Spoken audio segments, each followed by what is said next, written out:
Good day, everybody. I'm hosting David Ben Moshe and me, and we're going to be talking between the us and the them. So, meaning we are going to be talking about the likeness and the differences between Jews and non-Jews. And the non-Jews, basically through history, are called Goyim. In recent times, Goyim has the noun Goy has taken into a derogatory term in certain applications uh, regarding certain non-Jews who have historically been horrible to the Jews. So when you hear the word Goy, not necessarily it's derogatory, but it could be used derogatorily uh, uh, based on the narrative and the subject matter that are being discussed. So essentially, what happened is why is there the us and why is there the them?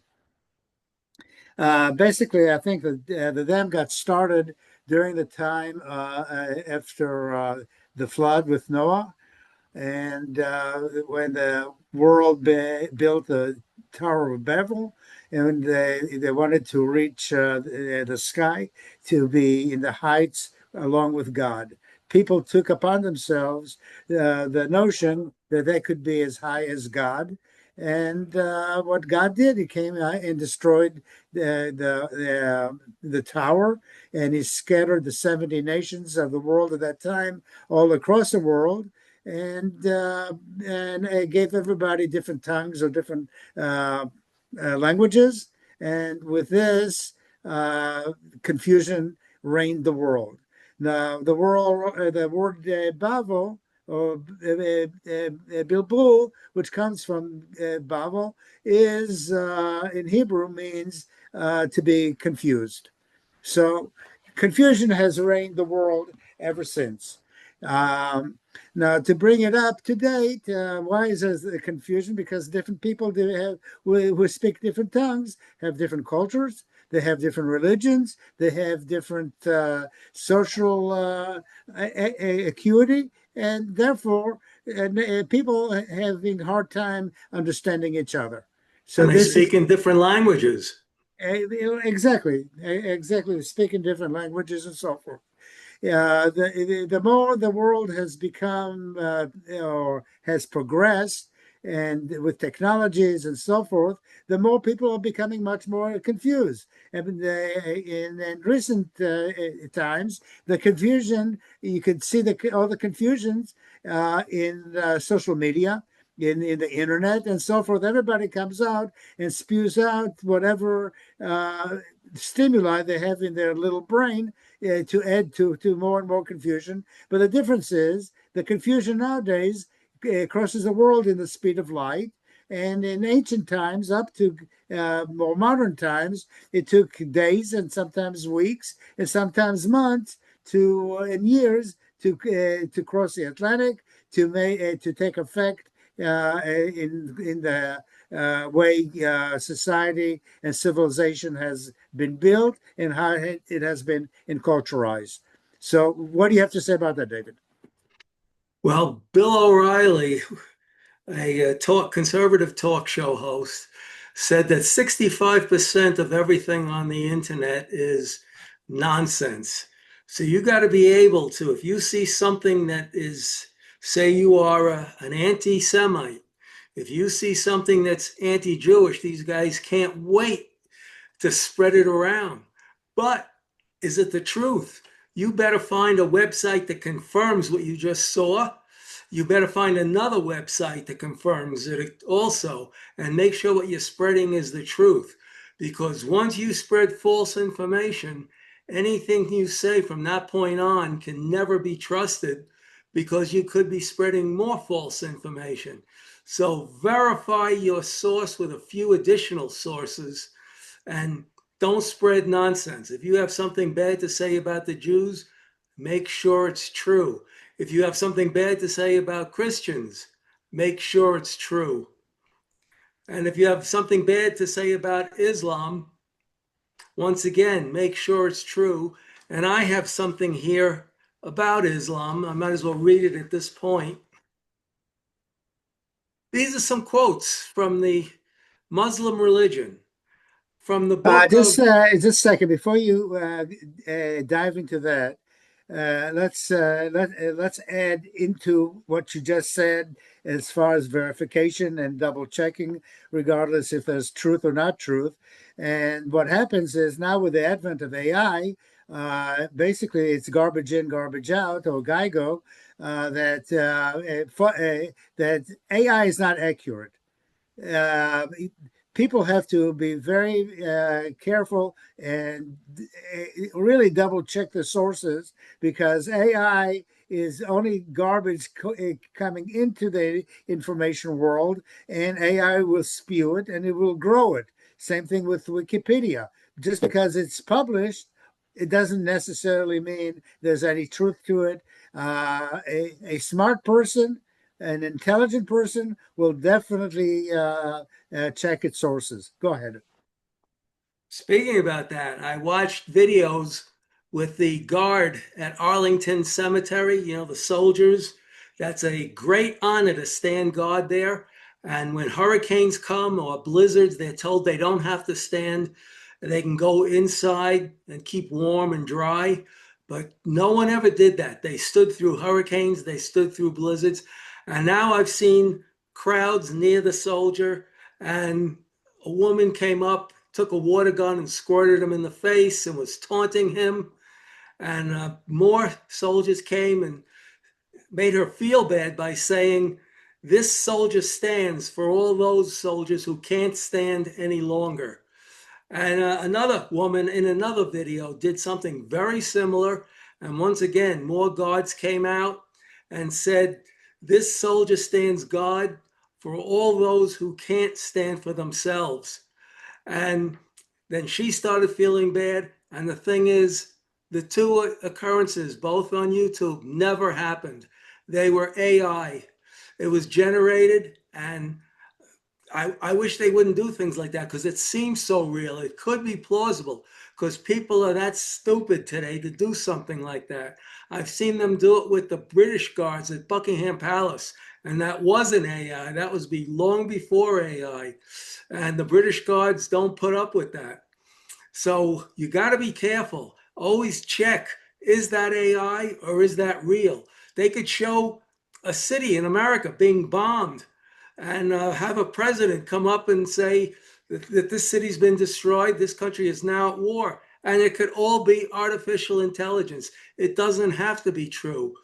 I'm sure most of you are not old enough to remember 1938, Orson Welles' War of the Worlds on radio. There was no television. They did a scene where America was invaded by Mars, and people panicked. They ran into the streets to see what was going on. Everything came to a stop. But it was Orson Welles' Mercury Theater putting on a great show. And that's without AI. So just imagine how real it is when you can actually see videos of it. But is the video real? You got to decide, check it out, check more sources. And the more, the, the worse it seems, the more you have to check it out to make sure it's true.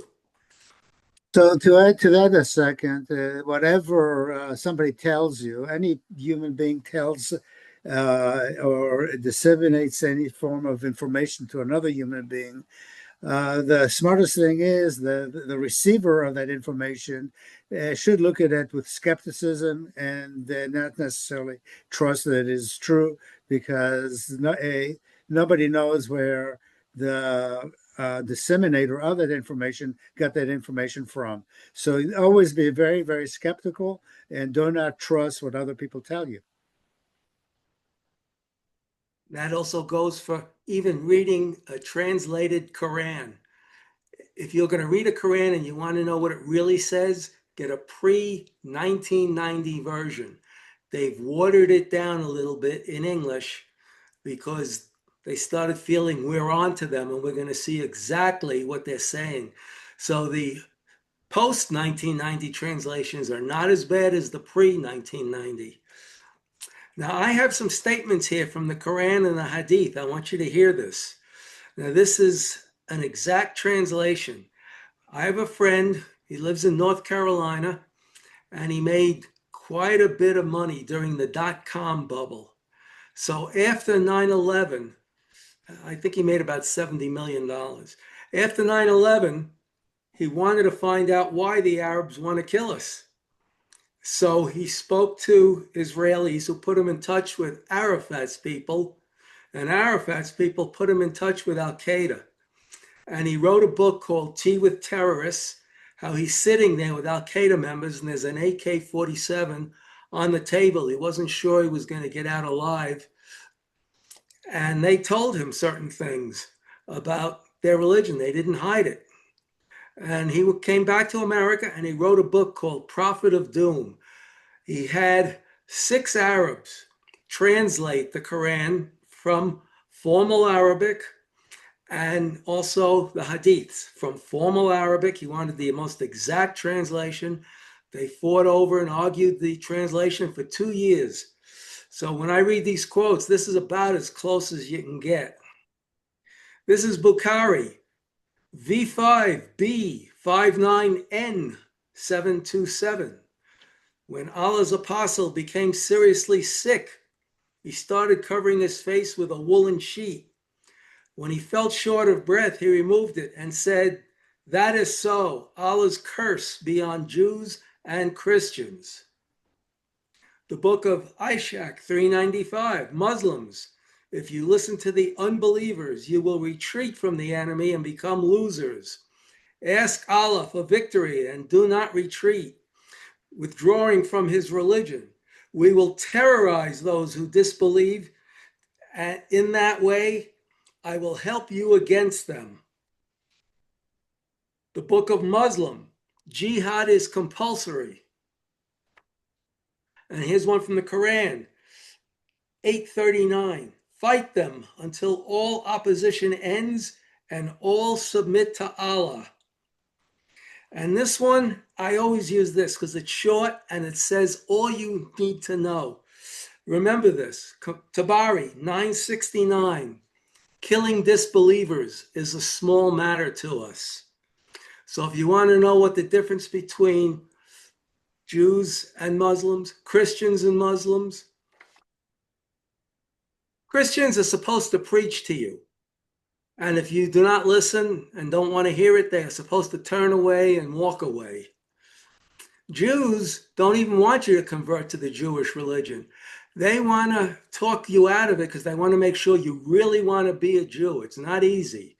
It's a very legalistic religion. There's a lot of rules most Jews in America don't follow. I think Asher follows it, but most Jews don't follow. There's a lot of rules. It's not easy, and you will have international hate against you. Islam, they actually come out and say what they want to do to you.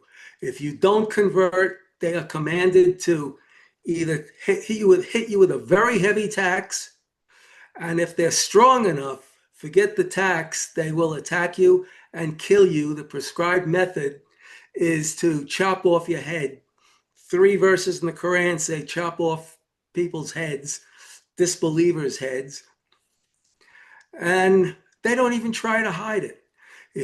For those of you who are old enough, or for those of you who are history students, for those of you who watch some of the channels that produce shows on the Second World War, you've seen what the Nazis did.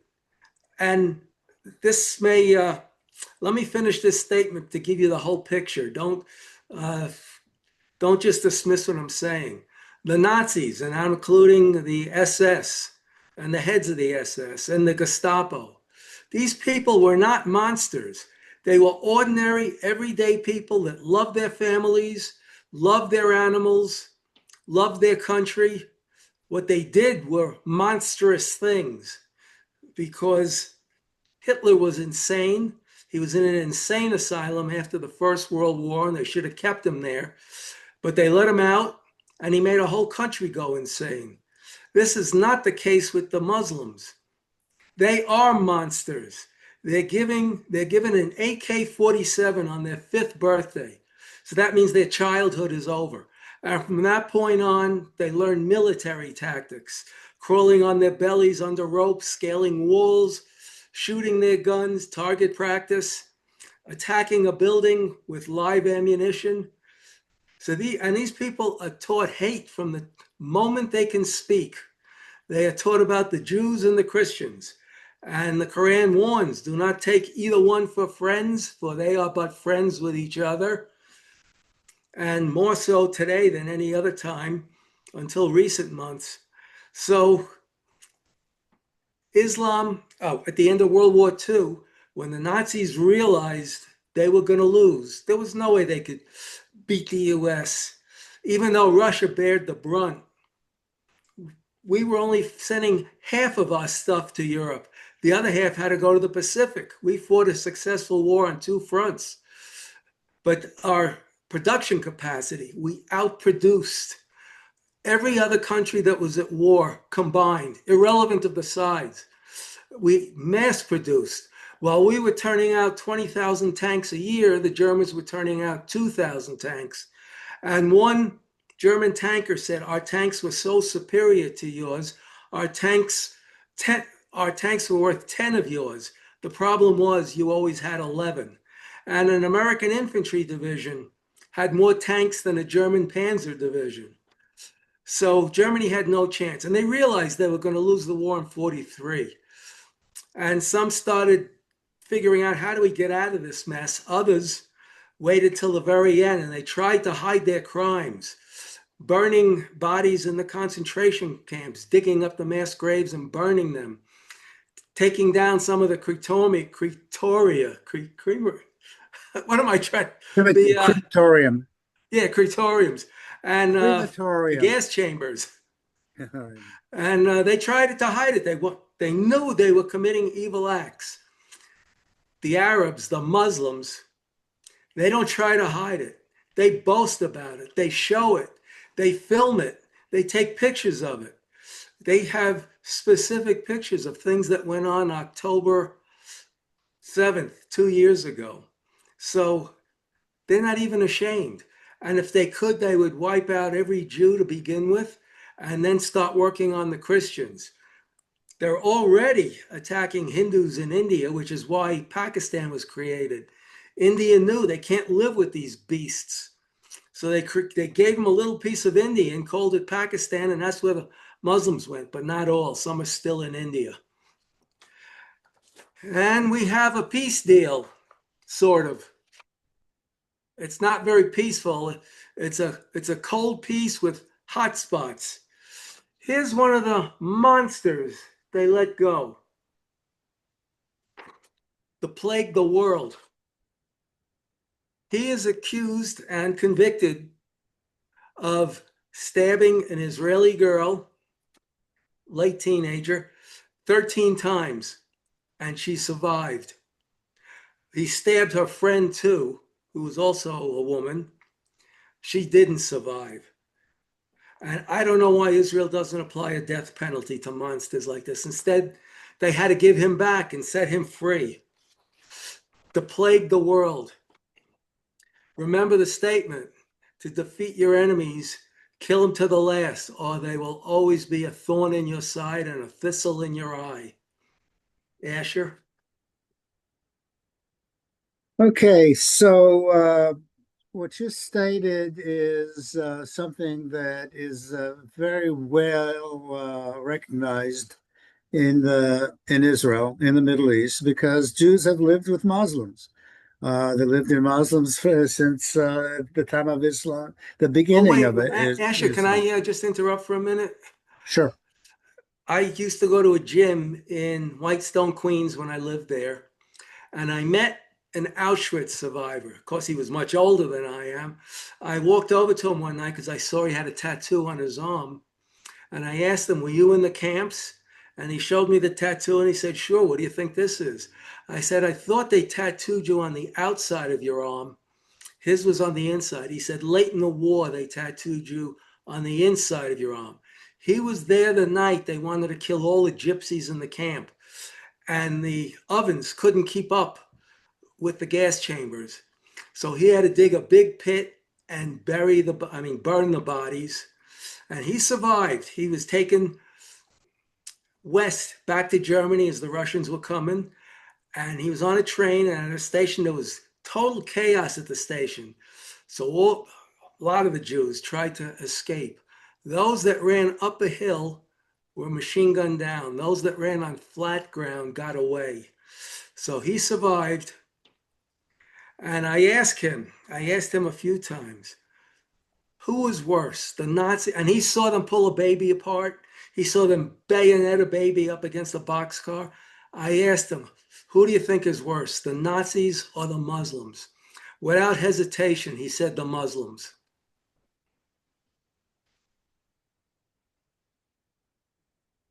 Yeah, it's really unfortunate that a religion that stemmed out of Judaism that has stemmed out to be such an evil religion. Essentially, what happens is that something I would like to talk about is really evil versus good. In a perfect universe, what happens is that you have two different universes. You have one universe of good and one universe of pure evil. And good and evil cannot ever come together and sit down and negotiate. Because if they're going to sit down and try to negotiate, they have to negotiate a certain attribute, a certain element of itself to the other side. So if good takes in evil, then good is no longer pure. And if evil takes on good, then evil is not totally pure either. It becomes diluted. It's not exactly what it needs to be. Um, Islam is a religion that is totally evil.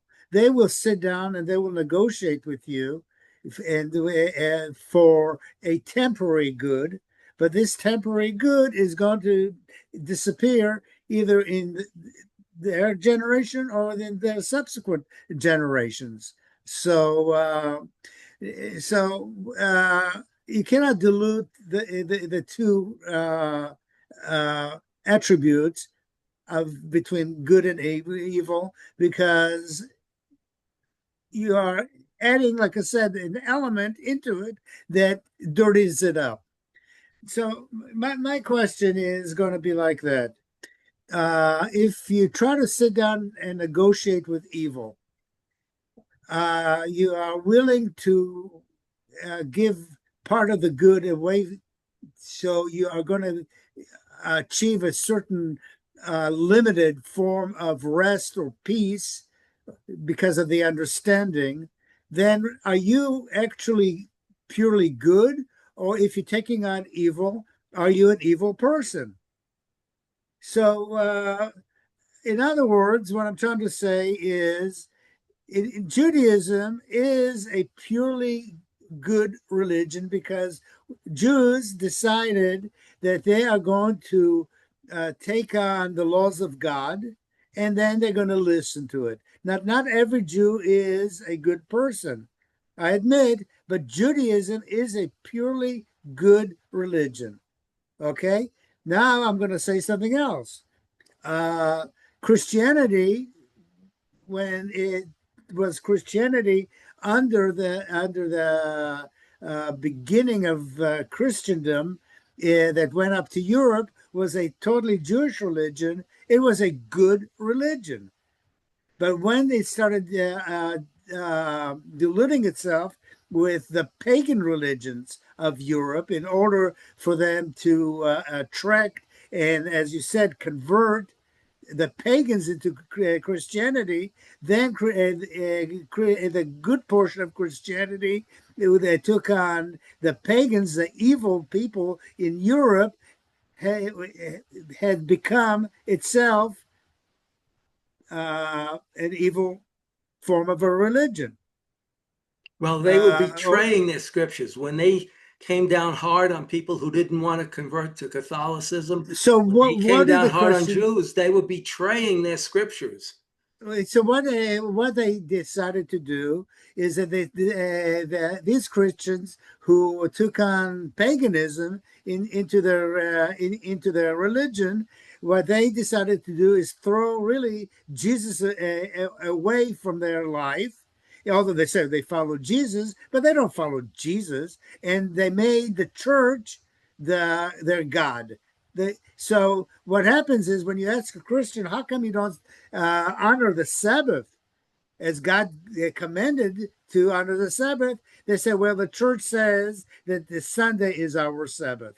So what happened was that the church became the God to Christendom, and the Jewish part of Christendom, the good part, it had been casted away, and this is what you see around the world. Now, not all Christians are evil, and most of them are very good people. If all Christians were evil, and evil really swarmed the world, and the whole world would be evil, then the world would not exist because everybody would be killing each other. So there is some goodness in the world, and there's a lot of goodness in Christians, and there's a lot of evil in Christians. And so when you see situations where you have Christians who are yeah, killing each other throughout history, and even through today, and as an example in Russia, where you have Ukraine, which is a Christian, it's an Eastern Orthodox Christian religion, and then you have the Russian church, which is also an Orthodox Eastern Christian religion, that killing themselves over politics. That is purely evil. So now the question is, now I'm trying to project this logic forward, is that Trump is sitting down with evil people, and he's negotiating with evil. So what does it make Trump? Is Trump good, or is because he's taking on evil, or is Trump evil? It means he's tolerating evil. You can't tolerate, because good and good, like in the universe of good and evil, one cannot tolerate the other. There's no negotiation between good and evil. There's no giving up of or accepting any element of one with the other. Trump doesn't Good understand has to be Islam. He doesn't pure. understand he's being fooled.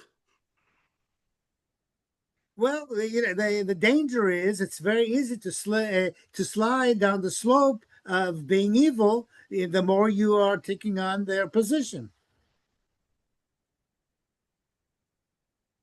It's when they attack again.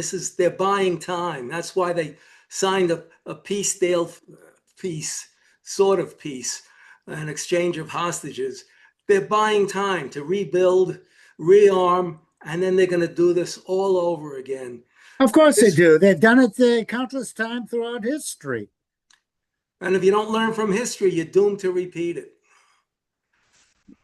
Well, but what happens is that the battle that pillaged out from the Arabian Peninsula through this guy called Muhammad, this illiterate. He was nothing but a illiterate beggar and a houseboy at the time.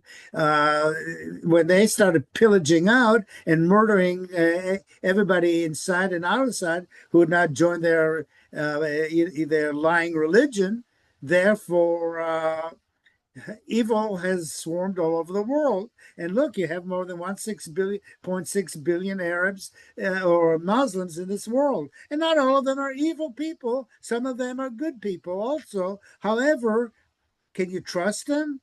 Can you trust their children? You can't. You see, and I don't think there's any good. You can't be a good person and be a Muslim. You don't have to be a killer. Muhammad knew everybody doesn't have the killing instinct in them. He said, as long as you support the killer's families monetarily, then that's okay. I would have said, well, that's kosher or halal. Oh yeah, halal. Yeah, halal. I, That's what America needs is I told the guys, I joke around with them at the meat section of the supermarket here, and they have a halal section. I told them to put some bacon in there and mark it halal. oh yeah. So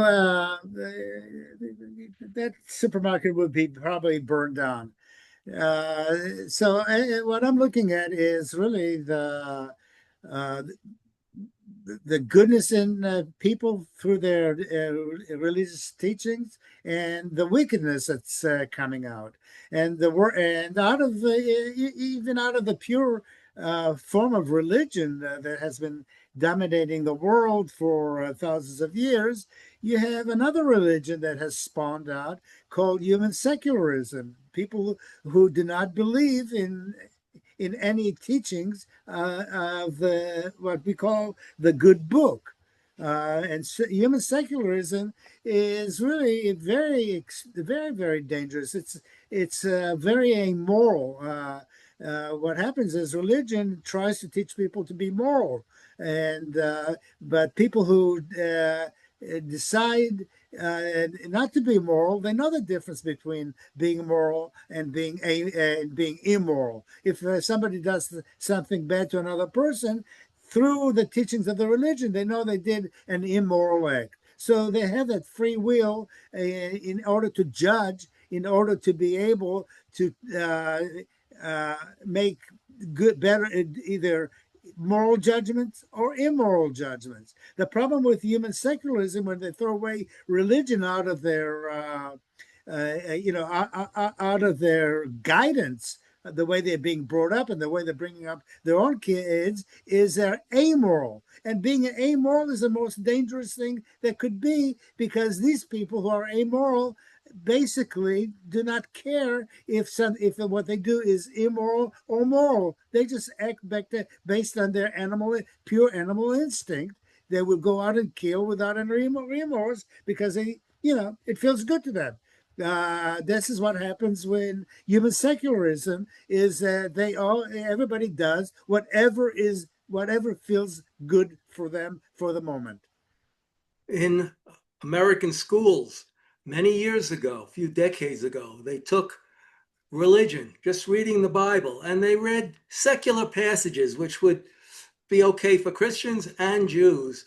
They read the usually Proverbs or Psalms, and the principal would read to the class over the PA system or in the auditorium, and a few passages, but they took God out of the school, and nature abhors a vacuum. So they took God out, and it was replaced by violence. Not only that, even violence has to be able to check off against each other. So, due to the creation of this vacuum, there's no God. Something filled in the vacuum, and you're right. For many decades, it was human secularism, but right now, the thing that's really filling in this void is Muslims, Islam. Islam is coming into the Western world and taking over this void, because Christians are not going to stand up and defend their beliefs, and Jews are always, being the minority, are the ones to suffer the brunt of whatever is bad that's going to happen in the world, either through Christendom, Islam, or human secularism, because it's easy to blame the Jew. The Jew is always going to be the scapegoat. Now, yeah, but 37% as of now, 37% of Jews are voting for the Muslim Mamdani for New York City mayor. And well, it shows you how watch the time. It shows you how human secularism also drifted into Judaism and they are definitely godless people. These Jews, they don't observe the Torah. The only thing they observe is whatever stimuli of the day is. So they, out of feelings, making judgments out of the foolish heart. Yeah, I can understand why people support Memdani. I mean, there's other reasons to go into, but he really represents the anti-American, anti-colonial form of government, because the only colony that he wants to have is a colony of Islam. But the leftists and these secular unionists, they are against colonialism, and because against colonialism, and Mandami is also against colonialism, because the world needs to be under Islam, then they can go ahead and forge an axis together in order to wipe out basically the standards of the West and the American dream. Now, the question is that how many times do you ever see a Jew burning an American flag? Never, unless they're secular left wing with Christian left wingers How who many, are also secular. How many times do you see Jews rioting, going with clubs and stones and throwing it on other people, throwing it on cars, damaging stores and universities? How many times do you ever see that? Jews go to universities to study. How many times do you see Jews killing other people? Never. Jews don't even defend themselves. A Jewish father was walking with his daughter in Canada, and a Muslim attacked him and knocked him down. He didn't even do anything about it. So the question is why are there so many right-wing Christians and left-wing Christians and in between Christians? How come they are anti-Semites and they blame everything on the Jew because the Jew does not burn an American flag? The Jew doesn't kill. The Jew does not. The Jew does not upset the political system. The Jews study. And the Jews are creative. The father of the atomic bomb was a Jew.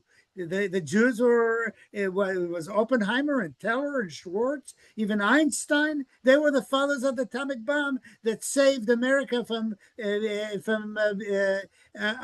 losing over 1 million men in fighting Japan. So what happens is that Truman threw a nuclear bomb on Japan, and he killed thousands and thousands of men, women, and children. So Truman should be tried in a genocidal court. Is America a genocidal country? So when Israel attacks Hamas, and their terrorism, and because they love to hide behind children all the time, and maybe some children may get killed, suddenly you have these idiots like Tucker Carlson and Candace Owens. These are the right-wing people saying, well, we should not support Israel or give them any money because they're killing children. Now, what about Muslims put the children in the front as a shield, whereas an Israeli soldier would put the child in back of him so he could protect the child. And that's the difference.